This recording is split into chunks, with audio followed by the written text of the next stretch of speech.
Halo teman-teman angkatan 22.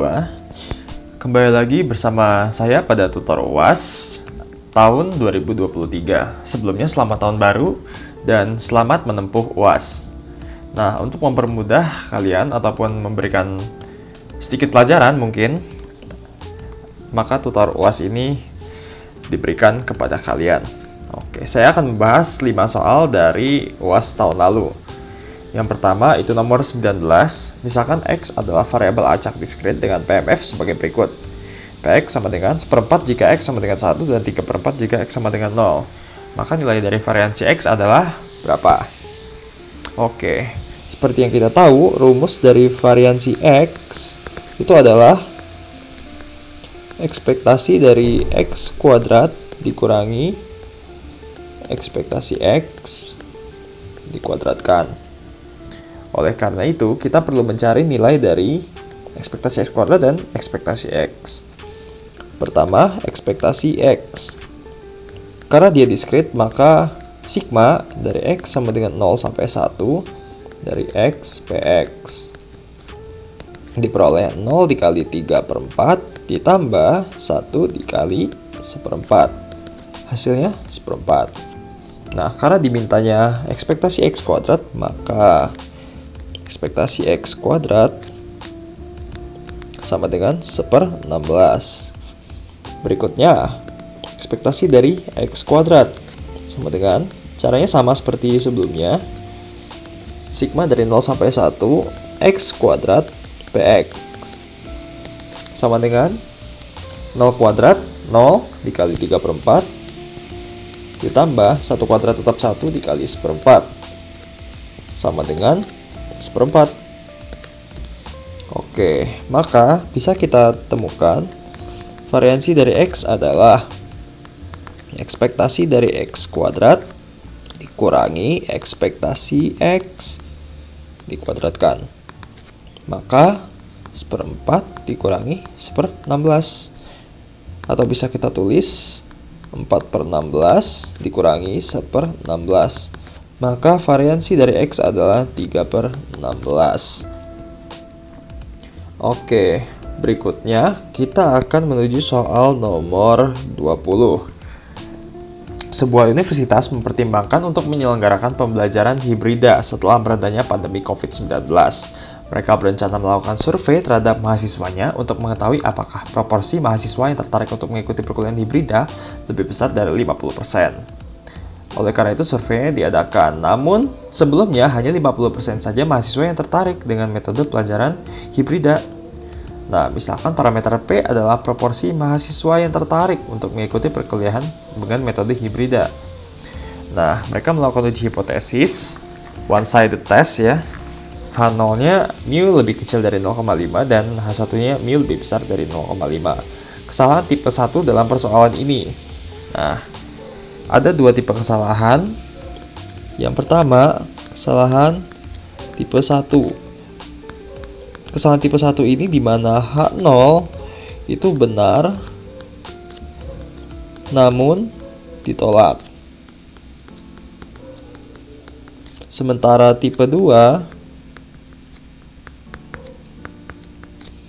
H0 salah namun diterima.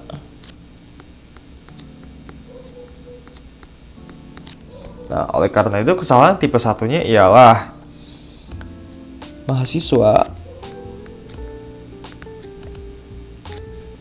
yang tertarik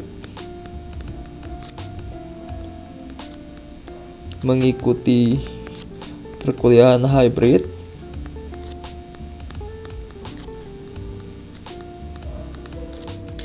kurang dari atau sama dengan 50%, namun dalam uji hasilnya lebih dari 50%. Oke, ini merupakan soal simpel tentang tipe-tipe kesalahan uji hipotesis. Oke, kita lanjut ke nomor 21. Nah, seorang peneliti ingin menguji hipotesis H0 di mana mu lebih besar atau sama dengan 100 dan H1-nya mu lebih kecil dari 100. Oke, dengan 50 sampel ya. Nah, berdasarkan sampel tersebut ia mendapatkan min-nya itu 99. Nah, karena min-nya 99 dan simpanan baku sampel 5, nilai P untuk pengujian hipotesis itu berapa? Nah, udah diberikan pilihan itu, peluang T lebih kecil dari bla bla bla dengan derajat kebebasan 49. Kalau derajat kebebasan itu gampang, derajat kebebasan sama dengan N-1, sehingga 50-1 sama dengan 49. Namun, bagaimana dengan nilai P untuk pengujian hipotesis itu? Oke, di sini udah diberikan dua pilihan. Saya hanya mengikuti soal tahun lalu ya, sehingga pilihan A dan D-nya di sini sama. Nah, caranya gimana? Caranya ialah T itu memiliki rumus X bar min mu 0 per sigma dibagi dengan akar N, di mana akar N-nya kita pindahkan ke atas sehingga menjadi akar N dikali X bar min mu 0 per sigma. Nah, tinggal dimasukkan nilainya. Maka T sama dengan akar dari 50 dikali 99 per min 100 per 5. Nah, peluangnya itu udah pasti lebih kecil ya. Jadi P T lebih kecil dari akar 50 dikali 99 min 100 per 5 dengan derajat kebebasan sama dengan 49. Jadi pilihan yang benar adalah A atau D. Kita lanjut ke soal keempat. Nah, untuk mengerjakan soal ini kita membutuhkan tabel distribusi normal baku. Z diketahui Z berdistribusi N dengan parameter mu sama dengan 0 dan sigma kuadrat sama dengan 1. Ini mengindikasi bahwa Z itu berdistribusi normal baku.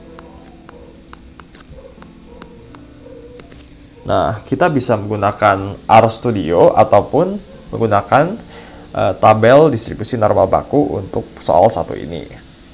Dengan sebelumnya kita bisa sedikit mengolah ya informasi yang diberikan. Min 1, maaf, 645 lebih kecil dari Z lebih kecil dari 1,645. Di mana ini kita bisa tulis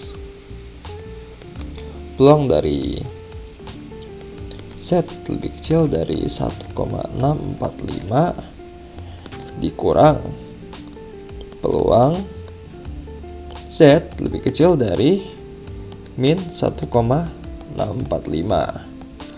sama dengan peluang Z lebih kecil dari 1,645. Nah, karena dia normal baku, artinya grafiknya itu simetris di sumbu Y. Oke, karena itu ini bisa kita tulis 1 min peluang dari Z lebih kecil dari 1,645. Sehingga 2 dikali peluang Z lebih kecil dari 1,645 dikurang 1. Nah, kita ketahui bahwa peluang Z lebih kecil dari 1,645 itu menurut tabel distribusi normal baku ialah 0,9505. Nah, dikurang 1. Jadi jawabannya sekitar ini berapa? 0,9505 dikali 2 dikurang 1. Oke, jawabannya sekitar 0,901. Oke, kita lanjut ke soal terakhir. Nah, ini soal konsep ya. Misalkan X dan Y adalah variabel acak dengan variansi X sama dengan sigma X kuadrat dan variansi Y sama dengan sigma Y kuadrat. Nah, pernyataan-pernyataan berikut ini mana yang benar? Oke, kita teliti satu persatu. Karena di sini ada dua pernyataan ya. Kita teliti satu persatu. Pertama, perhatikan dari variansi dari X plus Y. Variansi dari X plus Y adalah variansi dari X ditambah variansi dari Y ditambah 2 kovariansi XY. Nah, seperti yang kita tahu, sigma X kuadrat plus sigma Y kuadrat itu sama dengan variansi X ditambah variansi Y. Sehingga untuk pernyataan pertama, itu bisa kita tuliskan variansi X ditambah variansi Y ditambah 2 kovariansi XY itu lebih besar sama dengan variansi X ditambah variansi Y. Sehingga ini adalah pernyataan yang benar. Oke, karena kita tahu nomor 1 adalah pernyataan yang benar, maka nomor 2 adalah pernyataan yang salah. Berikutnya, variansi dari X min Y adalah variansi X ditambah variansi Y dikurangin 2 kovariansi X, Y. Karena kita tahu sigma X kuadrat plus sigma Y kuadrat sama dengan variansi X ditambah variansi Y, sama seperti sebelumnya. Perhatikan bahwa kita bisa tulis variansi X min Y ini lebih kecil dari sigma X kuadrat plus sigma Y kuadrat. Sehingga variansi X ditambah variansi Y dikurang 2 kovariansi X, Y lebih kecil daripada variansi X ditambah variansi Y. Sehingga pernyataan nomor 4 ini merupakan pernyataan benar. Sehingga pernyataan nomor 3 adalah pernyataan yang salah. Oke, mungkin sekian aja tutor UAS kali ini. Thank you buat semua yang udah menonton dan good luck untuk UASnya. Terima kasih.